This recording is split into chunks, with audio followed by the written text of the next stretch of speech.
Vamos a entrar en la entrevista del día. Tenemos aquí un experto en políticas públicas. Se trata del abogado del doctor Adrián Lebrón. Bienvenido, Adrián. Gracias, Marino. Gracias a ustedes por permitirme llegar a todo el público de este programa, que es un toque de queda de las mañanas en República Dominicana. Gracias. Adrián, el país viene durante mucho tiempo con el gran problema de las AFP, la ARS. Ahora mismo hay un conflicto plantado entre la asociación médica en los servicios que ellos brindan a estas instituciones, a estos intermediarios de la salud, grandes empresarios, grandes ganancias, y los médicos están detrás de su tajada porque ellos entienden que se le están haciendo ricos con el servicio que ellos dan, y sin embargo ellos no están recibiendo esa parte. Pero vemos cómo el gobierno parece ser que como árbitro de este conflicto no está haciendo su rol. Cuéntanos un poco de esta acción, de esta política pública. Bueno, lo primero que tenemos que tener en cuenta es que, y debo decirlo siempre, la ley 27-01 fue un paso de avance al modelo de igualas médicas que teníamos en la década de los 80, 90. Porque permitió ampliar la cobertura de la aseguración en salud. Y eso hizo que más personas tuvieran acceso a esos servicios, eso hay que decirlo. Lo otro es que en el modelo que creó la ley 27-01, usted tenía a una institución, una entidad que iba a ser la receptora del dinero. ¿El dinero cómo llega el dinero? El dinero no es más que el porcentaje que paga cada trabajador, un porcentaje que viene derivado de su salario. El trabajador, cada empresa cotiza alrededor de casi 10% del salario. 7 puntos y pico paga el 2 puntos y pico paga el empleado. El empleado, y 7 puntos y algo pagan las empresas. Luego veremos si es cierto que las empresas pagan eso, porque la empresa no le paga nada a usted. La empresa lo que hace es que toma parte de la productividad que no le paga a usted como salario y la usa para pagarle su seguridad social. Como el salario es tan bajo, lógicamente no le iban a cargar la totalidad del seguro y del plan de pensiones al trabajador, porque de hecho son salarios muy bajos. Entonces, ¿qué hizo el sector empresarial? Bueno, vamos a hacer verle como que nosotros le estamos pagando a ustedes una parte de la aseguración. No le están pagando nada. Eso es parte de la propia productividad del trabajador, que cuando analizamos el tema del salario más adelante vamos a explicar un poco más eso. Ahora bien, entonces tú tienes a la TCS que recibe el dinero que cotizan las empresas. La ARS, las TCS le transfiere mensualmente la parte por la cantidad de trabajadores que cada ARS tiene dentro de su portafolio. Entonces le transfiere una cantidad X de dinero. ¿Qué hace la ARS con ese dinero? Y ahí está el quid del asunto. Mire, la ARS se supone que debe, cada vez que un trabajador va a solicitar un servicio de salud, sea una consulta médica, un procedimiento médico, comprar un medicamento, que son 8,000 pesitos anuales al año, que tiene derecho un trabajador, entonces la ARS debe pagar por ese servicio. Pero todos sabemos aquí el inmenso gasto de bolsillo al que está enfrentado cada persona cuando se enferma en este país. Entonces, usted me dirá, ¿pero cuál es el problema, Adrián? Bueno, el problema es el siguiente. Las ARS privadas, oiga esto, privadas, tienen un incentivo en restringir los servicios que ofrecen, porque el negocio de las ARS es hacer intermediación financiera con el dinero de la seguridad social. Y me explico. ¿Qué es hacer intermediación financiera? Cuando la TCS le deposita en sus cuentas 100 millones de pesos. Imagínense que le deposita 100 millones de pesos porque tiene X cantidad de afiliados. Ese dinero, ellas tienen, según un reglamento, que pagarlo a los proveedores de servicios médicos en un tiempo X. En lo que la ARS paga esos servicios, ella lo coloca en distintas cuentas en el sistema financiero, y por ese dinero ella recibe intereses. Pero ¿qué resulta? Recuerde que ella está comprometida a pagar 100 millones. Los intereses que se derivan de esos 100 millones de pesos, de tenerlo en distintas cuentas en el sistema financiero, son el beneficio de la ARS. Y ella paga sus 100 millones como la TCS le entregó y cumple entonces con la ley. Pero el dinero que se deriva de esa intermediación financiera, de hacer tesorería con ese dinero, es el beneficio de las ARS. Y usted me dirá, ¿y cuál es el problema? Ah, bueno, que ella tiene un incentivo para ella restringir servicios, porque en la medida que paga menos dinero o lo paga a un plazo más largo, y hace más tiempo de intermediación y gana más dinero. Porque no es lo mismo si ella coloca un certificado financiero por 100 millones por un mes que si lo pone por 3 meses.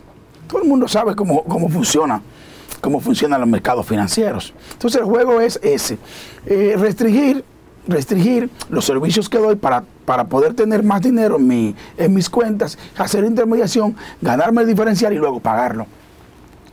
¿Y dónde podemos ver una comparación de eso que tiene resultados distintos? Usted tiene la ARS estatal, SENASA. La diferencia entre SENASA y una ARS privada es que SENASA utiliza los beneficios que se derivan de todos esos procesos y los reinvierte en más servicios, más y mejores servicios. Mejora procesos, garantiza más cobertura, amplía su red de servicios. Entonces SENASA, porque SENASA no está pensando en hacer intermediación porque los beneficios no se van a ir al fin de año a las ganancias y pérdidas de la empresa y luego van a ser repartidas en utilidades. Claro que no, porque SENASA las utilidades son utilidades sociales. Entonces, de pronto, el tema no está en que exista un intermediario entre quien tiene el dinero, la TCS, y los proveedores de servicios. Para mí, eso es para mí, Adrián Lebrón, dice que uno de los principales problemas es la naturaleza privada de esas empresas. Privada, porque ahí tenemos a SENASA haciéndolo bien. Entonces, si SENASA lo está haciendo bien, porque ¿cuál es la justificación para que existen esas empresas? Y me preguntaban antes de entrar a la entrevista, uno de los colaboradores de este programa, que si eran indispensables las ARS. Esa es mi pregunta. Es una pregunta excelente. ¿Son indispensables? ¿Sí o no? Yo no entiendo. Bueno, mire. Si no eliminamos eso. Vamos a ver. La respuesta corta es que en el modelo actual que tenemos necesitamos ARS. Ahora, lo que no tienen es que ser privadas.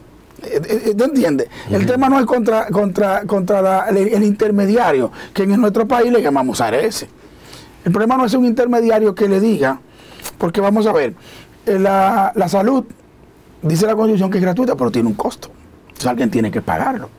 Como la TCS tiene el dinero, si tú no tienes a alguien que le diga a las clínicas que 3 días de internamiento no cuestan 40,000 pesos, sino que cuestan 25, entonces las clínicas y los proveedores de servicios van a quebrar el sistema. ¿Se entiende? Tiene que haber alguien que discrimine esos costos y por eso existe una ARS. Ahora, el problema está en que las ARS privadas tienen un incentivo mayor a cuestionar la cantidad de análisis que te hiciste, a cuestionar el tipo de procedimiento que te tienes que hacer. Por ejemplo, si hay un procedimiento menos invasivo, más moderno, menos traumático, hay que te dicen que ese procedimiento no está en el catálogo, entonces no te pueden aplicar ese procedimiento. Tiene que ser procedimiento más barato, porque a ella le conviene pagar un procedimiento más barato, cuando lo ideal para ti sería un negocio, entonces. Exactamente. ¿Cómo es posible que un gerente sentado en una oficina va a determinar que no, a ti no te pueden hacer otra diálisis ya, porque a ti te hicieron 2? No te pueden hacer otra diálisis. La consecuencia en la salud a él no le importa. Él está pensando en el profit de fin de año. Él está pensando en cuánto es que nosotros necesitamos para llegar a los márgenes de beneficios que proyectó a principio de año la empresa. Entonces tú no puedes tener un modelo en el que ejecutivos estén decidiendo la vida y la muerte de alguien, porque simplemente ellos entienden que una empresa debe ganar más o debe ganar menos. Doctor, eso es imposible. No. Usted me quiere decir, doctor, eso es inmoral. Óigame, doctor, que yo como trabajador, por ejemplo, que me están sacando de mi sueldo, de mi sudor, X cantidad, porcentaje, que se está invirtiendo quien administra esos fondos y que las ganancias netas son solo de ellos, No hay un sistema en el que pueda decir, mire, le quedó hoy, en este año a nosotros como administradores ganamos tantos millones y vamos a repartir tal porcentaje entre los obreros, entre los trabajadores. No hay un margen de ese tipo. Lo que yo pienso es que los beneficios deben ser ir directamente reinvertidos en la salud, porque miren qué pasa. Es pensando en el retiro que yo estoy hablando. Bueno, ya ese es el tema de las pensiones. Claro. El tema de las pensiones, de las pensiones está pensado sobre la misma lógica, pero tiene un funcionamiento distinto, porque usted va a estar cotizando toda su vida y esas empresas van a estar haciendo intermediación toda su vida también, y al final le van a devolver a usted el 25 o el 30% de lo que usted ganó en forma de una pensión. Pero resulta, imagínese usted que yo, Adrián Lebrón, hoy gano 100 mil pesos y me toca retirarme. El modelo que tenemos, oigan esto, yo gano 100 mil pesos, me toca retirarme. Cuando yo me retiro y me calculan todo lo que yo coticé para darme mi pensión, yo voy a terminar con un salario de una pensión de 25 o 30 mil pesos. En el mejor de los casos. En el mejor de los casos. Porque yo estoy hablando de 100 mil pesos. ¿Cuántas personas ganan 100 mil pesos en este país? Muy pocas. Entonces imagínese usted en un modelo donde tú tienes entonces también unas AFP que están ganando dinero por décadas, y luego le deciden al trabajador que se pasó 30 años trabajando que él va a tener que vivir con una pensión pírrica y peor, sin seguro médico. Los genios de esta ley, señores, oigan esto, diseñaron un modelo en el cual, luego que usted se pasa 30 años trabajando, usted sale pensionado, y entonces usted no tiene seguro médico. Es decir, lo que usted cotizó no le sirve para seguir financiándole el seguro a usted hasta que usted se muere. ¿Pero por qué? Bueno, porque los genios, cuando hicieron los análisis actuariales de la ley, dijeron, bueno, una persona desde que nace hasta los 60, 65 años, que es cerca de la ley de retiro, va a demandar menos servicios médicos que después de los 65 años. Entonces esas personas nos interesan a nosotros en el seguro. Entonces esas personas quedan fuera. Oiga, cuando el individuo necesita, el ser humano necesita más atención médica, entonces este modelo lo deja fuera del seguro médico. Lo deja totalmente fuera. Y no solamente eso, para usted poderlo poner a un seguro, un sinnúmero de requisitos sobre edad, sobre preexistencias de enfermedades catastróficas, que van a filtrar entonces a quién sí y a quién no. Es un modelo que definitivamente ha derivado en infuncional. Tú tienes, por ejemplo, en países como España, que tiene un modelo de seguridad social basado en la atención primaria, que aquí en la República Dominicana no ha sido posible implementar porque principalmente las clínicas se han opuesto, y muchos médicos también, porque la atención primaria, por ejemplo, va a ser posible que gran parte de todos los servicios médicos que demandan las personas terminen siendo atendidos por un médico general que va a tener de 200, 300, 500 familias que él va a atender y va a saber todo su historial médico. Y en vez de usted ir donde un especialista que lo atienda por un dolor de cabeza, usted lo van a atender en su entorno donde usted vive y con consulta de bajo costo. Entonces eso va a quitarle presión económica al sistema de la seguridad social y lo va a hacer más sostenible en el tiempo. Pero en República Dominicana la atención primaria no ha sido posible implementarlo de forma integral. Ahora bien, el conflicto ahora que está enfrentando al colegio médico con las ARS está asociado a que las ARS pagan consultas pírricas. Le pagan un valor pírrico por consulta a los médicos. Las ARS tienen una resistencia siempre a incluir nuevos procedimientos al catálogo de servicios de la seguridad social. Y ya le expliqué por qué. O tú tienes una gobernanza del sistema a donde estas empresas tienen poder de veto en el Consejo de Seguridad Social, y cada vez que la Superintendencia de la Seguridad Social pretende implementar una resolución, ellas pueden vetar la resolución y hacer prácticamente inoperante la regulación pública. Entonces tú no puedes tener ahí haciendo juez y parte en el Consejo de la Seguridad Social. ¿Y el gobierno no puede intervenir en eso? Importante pregunta. El gobierno. ¿Cuál es el rol del gobierno? Ninguno. Vamos a ver. Se supone que el gobierno está obligado a garantizar el derecho constitucional a la salud.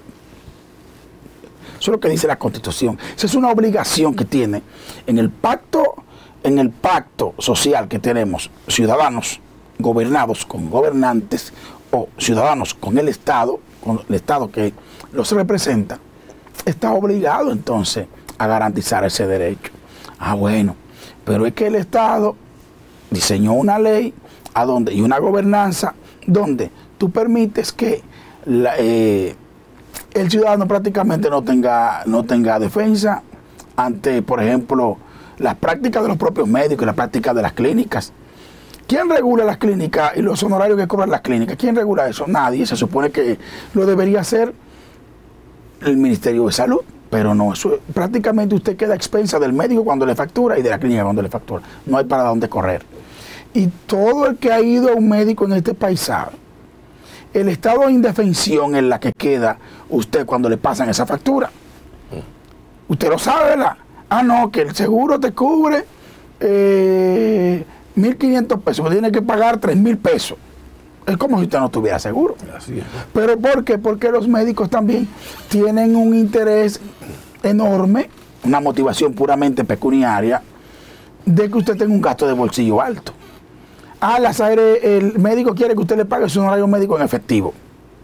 Las clínicas siempre tienen una parte del dinero que no le facturan a la ARS, que quieren que lo pague usted de su bolsillo. Es decir, tenemos un sistema híbrido donde usted dice que tiene un seguro, pero cada vez que usted necesita un servicio de salud, tiene que estar pagando muchísimo dinero de su bolsillo. Entonces, ¿para qué existe el sistema? ¿Para qué existe el sistema? En Europa, usted paga un seguro y cuando usted va a una clínica, usted va a un hospital, que hay un sistema hospitalario bastante eficaz, usted no paga absolutamente nada. Pero ese concepto de no pagar nada es algo a lo que, por ejemplo, los que defienden este modelo se niegan a pie juntillas. ¿Por qué? Ah, bueno, porque es mejor usted estar drenando los bolsillos del ciudadano cada vez que él tiene que ir hacerse un análisis, hacerse un estudio especializado. Usted siempre quiere que él tenga que pagar una cuota en efectivo. No importa cuánto usted le facture a la TCS, cuánto usted le facture a las ARS. Usted quiere siempre que él tenga que sacar dinero de su bolsillo, que es precisamente lo que los ciudadanos no queremos. Y mucha gente pregunta, bueno, ¿para hacia dónde vamos? ¿Qué necesitamos para transformar el modelo? Mira, yo creo que ya a 20 años de implementación de la ley, ya esta ley tiene que ser fruto de un repensamiento profundo. Tenemos que repensar el modelo. ¿Hacia qué? Pues vamos a decir, no vamos a quedar en un planteamiento retórico. No, tenemos que repensar. ¿Hacia qué debemos repensar el modelo? Yo pienso, y esa es una posición muy particular, que en República Dominicana deben haber solo dos ARS. Solo dos. Una pública y una privada. Usted me dirá, pues esto está dependiendo de las ARS privadas. Siempre va a haber un quintil de la población que tiene dinero para pagar los servicios de cualquier tipo de servicio, por costoso que fuese. Usted tiene que dejarle una ARS a la clase alta, que siempre va a poder pagar los servicios que sea, porque lo paga aquí, lo paga en Miami, lo paga en Hong Kong, lo va a pagar donde quiera. Ahora, usted no puede tener una telaraña de modelos aquí convergentes. Usted tiene una ARS de que en la UAS, tiene una ARS en los profesores, usted tiene una... Porque es un negocio. Pero ahí voy. Pero eso es lo que tenemos que terminar. Me dicen, bueno, no, porque eso sería un monopolio. Pues miren, le voy a contar. Pues el Estado puede tener un monopolio en la aseguración en salud, porque la Constitución avala eso.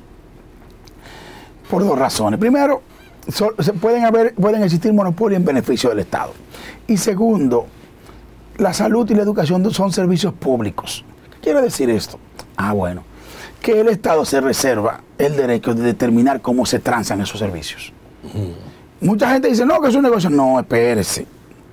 Usted no pone una clínica, usted no decide poner una clínica y operar mañana, ¿verdad que no?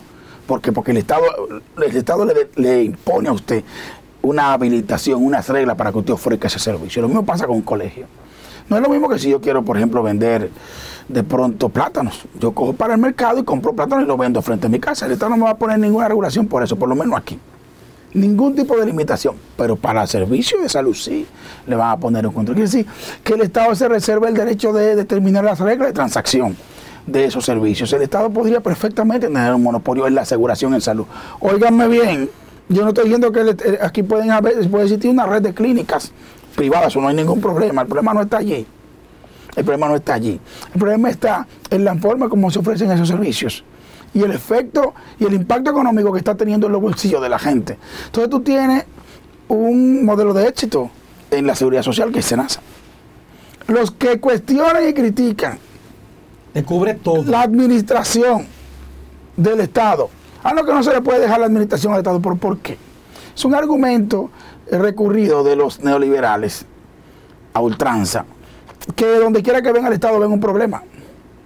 Y todo el que está pensando la solución del modelo de seguridad social dentro del paradigma neoliberal nunca encuentra la solución porque lo está buscando dentro del paradigma neoliberal. Y dentro de ese paradigma el Estado es un problema. Por tanto, ellos nunca van a proponer que la aseguración en salud debe ser pública. Porque ellos entienden que lo público siempre viene a causar problemas. Pero aquí en República Dominicana tenemos una muestra de que no es así. Porque allí tú tienes a SENASA, que fue un acierto de esa ley, y que ha probado que su modelo de gestión es más beneficioso y se acerca más al ideal constitucional de proveerle salud de calidad a la gente. Y eso es lo que tiene que perseguir el modelo de salud, el ideal constitucional. Que los dominicanos tengan salud a buen costo y oportuna. Es decir, no solamente que usted pueda costear los servicios de salud, sino que usted la tenga cuando usted la necesita. Entonces yo creo que usted masificando los servicios de una institución como SENASA, se garantizaría mejor ese servicio de salud que los dominicanos añoran. Es que SENASA incluso te cubre enfermedades catastróficas. Claro que sí. Medicamentos, sí, todo. Sí. Las demás también lo cubren. Lo que pasa es que te van a poner mucho más restricciones.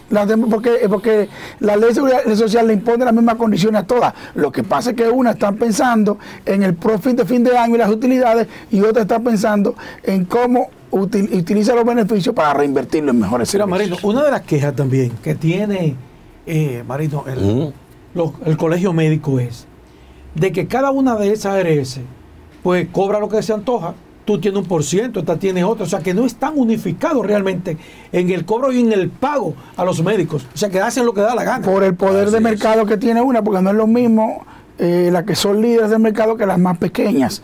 Mientras más grande tú eres, tú tienes más poder para poderle imponer a los proveedores de servicios el catálogo de precios en que ellas pagan sus servicios. Estamos conversando con el doctor Adrián Lebrón, quien es un experto en políticas públicas y también todo lo que tiene que ver con estos servicios de seguro y la AFP y ARS. Señores, el tema que tenemos es si es indispensable la ARS y también la AFP, que es un tremendo negociazo. Eso es un negociazo. Negociazo. Doctor, yo tengo una inquietud, por ejemplo, con el tema de las ARS. Una persona que va a comprar, por ejemplo, una pinta de sangre para un familiar, las ARS, ninguna, claro, SENASA, cubre, por ejemplo, la compra de la sangre. Cuando yo digo que cubre en este sentido sería las analíticas que hay que hacerle, y estamos hablando que una pinta aquí cuesta 6, 7, 8 mil pesos y hasta 10 mil pesos se ha visto que una pinta vale, o sea, ¿qué es? Sí, eso es uno de los huecos que tiene el sistema, porque el tema de la sangre, que tiene tanto peso en el tratamiento de una multiplicidad de enfermedades, el sistema, las ARS privadas regularmente no te la cubren.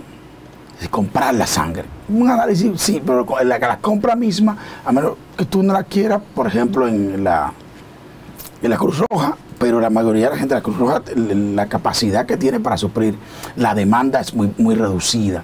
Entonces tú tienes un sinnúmero de huecos en el sistema, que son de las cosas que una revisión de la ley debe resolver. Y por ejemplo, como bien señalabas, entonces SENASA tiene un abordaje distinto. ¿Por qué SENASA tiene un abordaje distinto?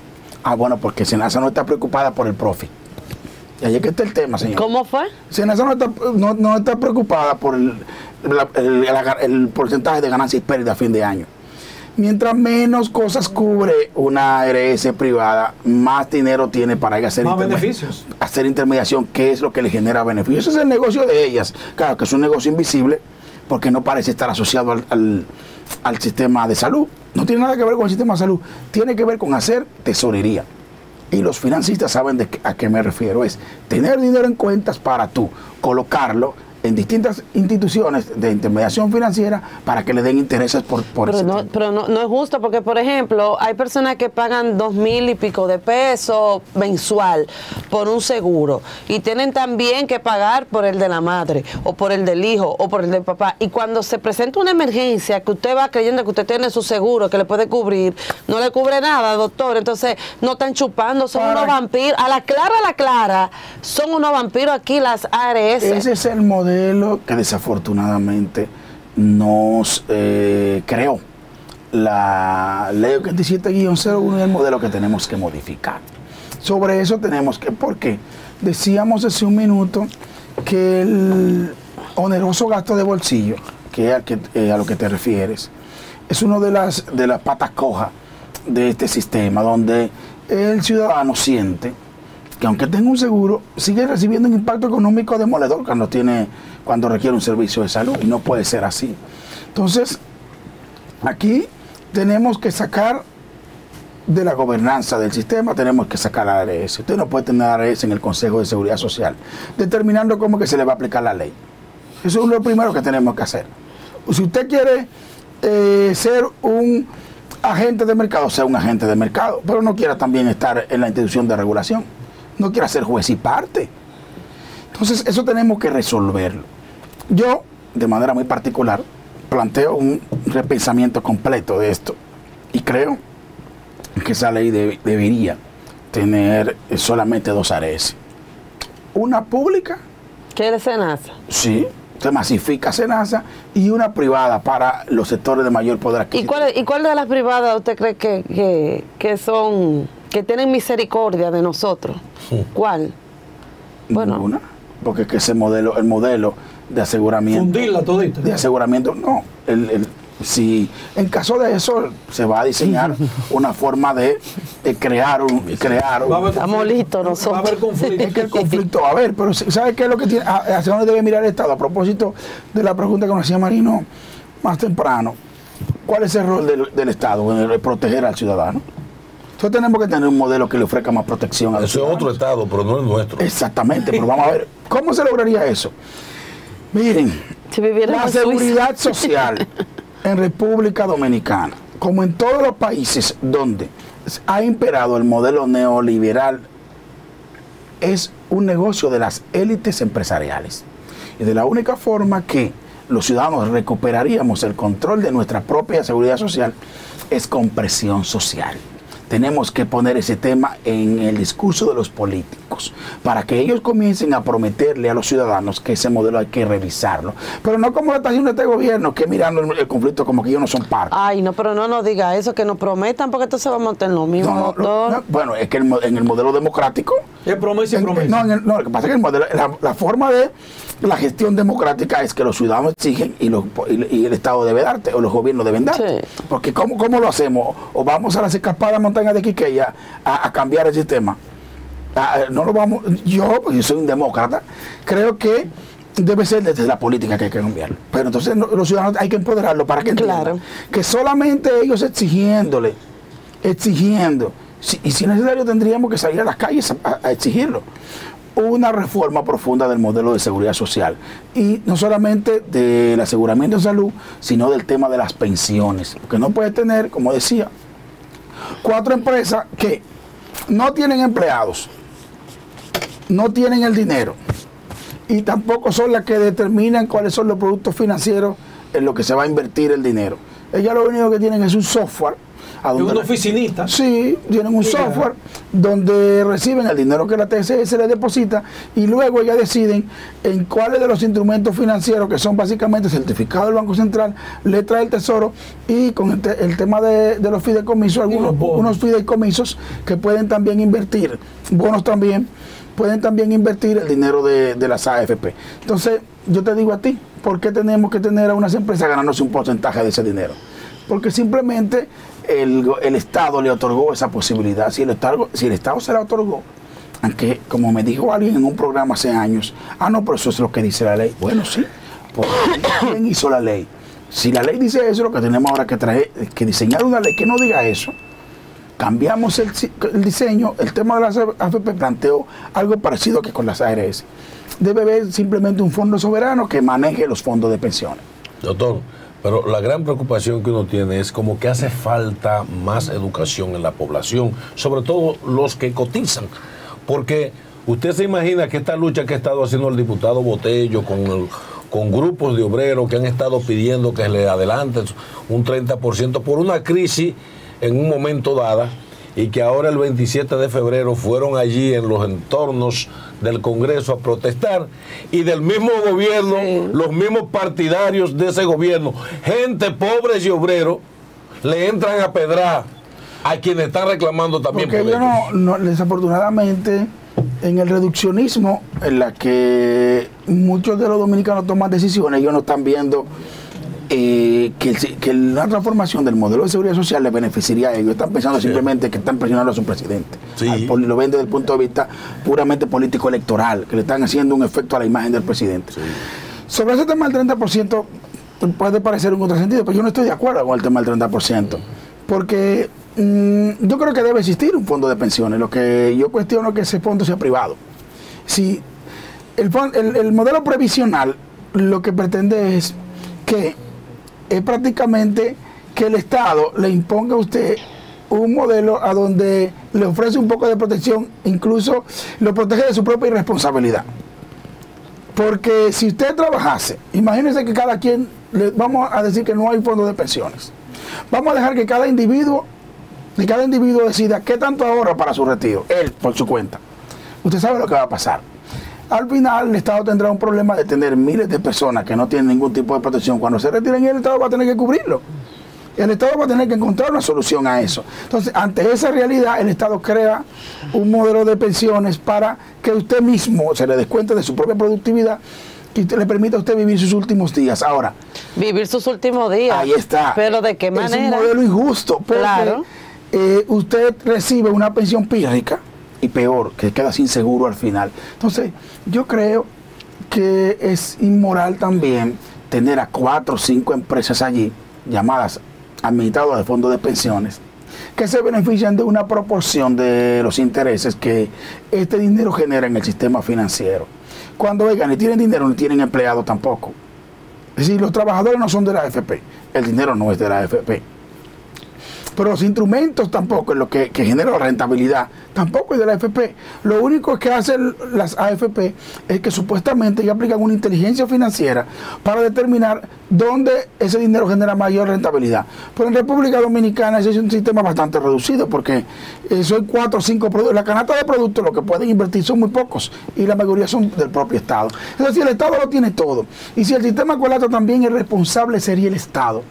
¿Por qué entonces tú tienes que tener a 4 o 5 intermediarios allí quedándose con un pedazo del pastel, cuando ese dinero pudiese ir a aprovecharse para engrosar, para alimentar, para hacer tener más peso económico a la hora del retiro, es decir, para dar pensiones más dignas a los trabajadores? Ahí voy, porque, por ejemplo, para que usted me explique esa parte, Botello ha tomado se ha empoderado de este tema. Muchos creen que es para beneficiarse de manera política, pero ok, pero hay un objetivo, ¿verdad? Que es reclamar el 30% de la AFP. En Chile, por ejemplo, para la pandemia, se le dio su 30% a los trabajadores, se le dio su 30%, que lo compraran de televisión y eso, bueno, son su problema, pero se dio.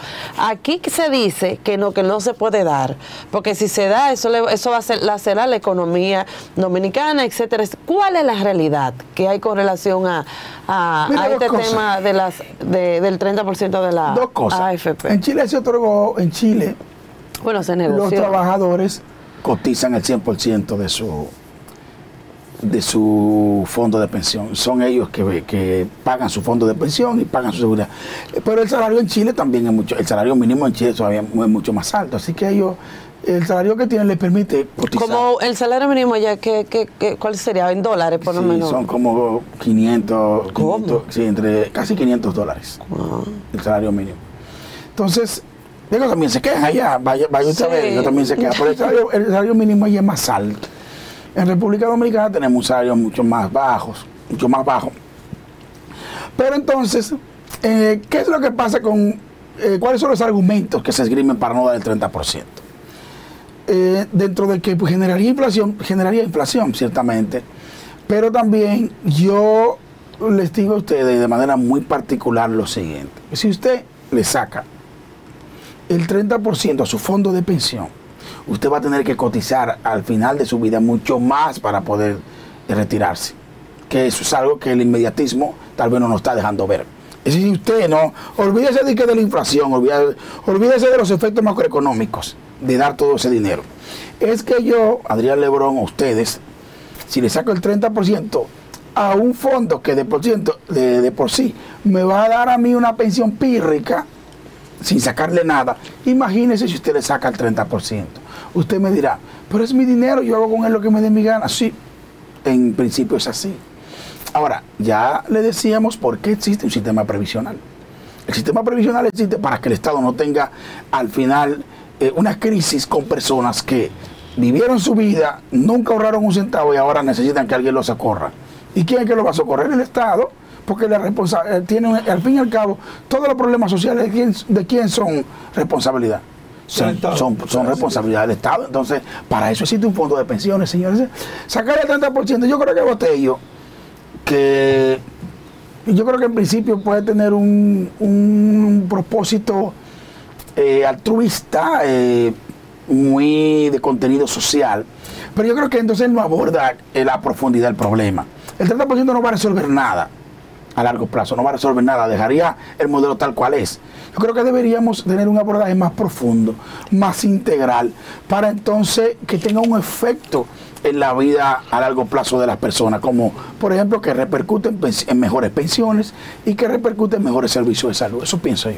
Viene un proyecto de ley por ahí.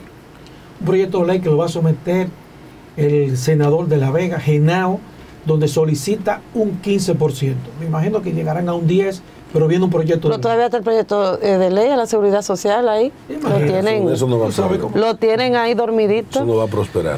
Sí, a mí lo que me preocupa es el talante de este gobierno, porque veo un gobierno timorato, veo un gobierno que parece declararse ajeno a una problemática que afecta a millones de personas. ¿Cómo timorato? Timorato, que lo veo como que no asume un rol de imponer, de utilizar su peso político para el marcar el ritmo de la discusión hacia que, bueno, señores, hacia un modelo que garantice salud, porque al fin y al cabo no puede quedar en retórica aquello que dice la Constitución, que la salud Tiene miedo.